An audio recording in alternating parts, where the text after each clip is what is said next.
I rise today reluctantly in opposition because I think to this budget, because I think we had a lot of potential to get to a budget that would have earned my support, and I think the support of some others who may speak against it. But I do want to, before I air my grievances with the budget, I would like to commend Chairman Pasholka and other members of the subcommittees, because I think as the representative from Ann Arbor spoke, individually there's a lot of good parts of this budget.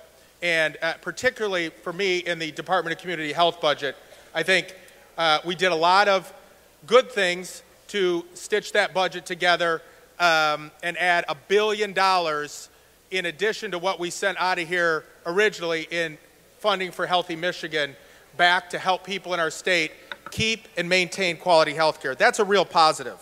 But unfortunately, some of the positives in that DHS or that DCH budget are the reasons I will be opposing this budget, because I think we have failed in many ways to account for some of the big looming structural deficits that we have coming in the next budget. Our failure to address HICA, as the governor had asked, is going to leave a significant hole in the budget for next year that we're going to have to find. We're going to have to begin paying for Healthy Michigan. The use tax that we currently rely on to draw down Medicaid funding is probably going to have to go away. So we're looking at potentially, because of some of the things we didn't do in this year's budget, an $800 million structural hole next year that is going to have to be filled one way or the other. Some of the other issues in the budget that my colleagues have indicated, that DHS budget I think is problematic, the closing of Maxey, the unfortunate language that was included into the DCH budget, while probably redundant and not going to have much impact, I think sends a bad message to women in our state that family planning and preventative medicine is something that we're trying to discourage, not encourage. I also believe the transportation budget, while I understand the impetus to try to put some money in there. The chair recognizes Representative Dillon.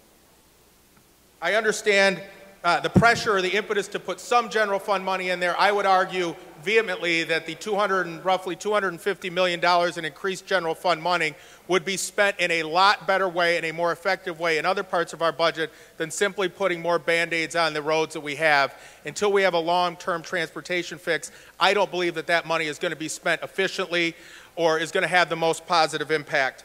And finally, I do think our unwillingness to tackle the issue of the Senate office boondoggle is problematic, and while that weed was planted by a former member of the state Senate, we're essentially pouring water on that so it can continue to grow. We had a chance to uproot that weed, throw it out, and tell the taxpayers of our state that we're not going to spend $134 billion on plush office building for 38 members of this body. So while there are some good things in this budget, and I would argue a lot of good things that we haven't seen in years past, because we are setting ourselves up for even more difficult budget times next year and the other issues with some of these other budgets, I will reluctantly vote no and encourage colleagues to do the same so that we can send a message that, like with the school aid budget, if we work more closely together and have a little more dialogue, we can get well over a majority of people supporting this budget. Thank you, sir.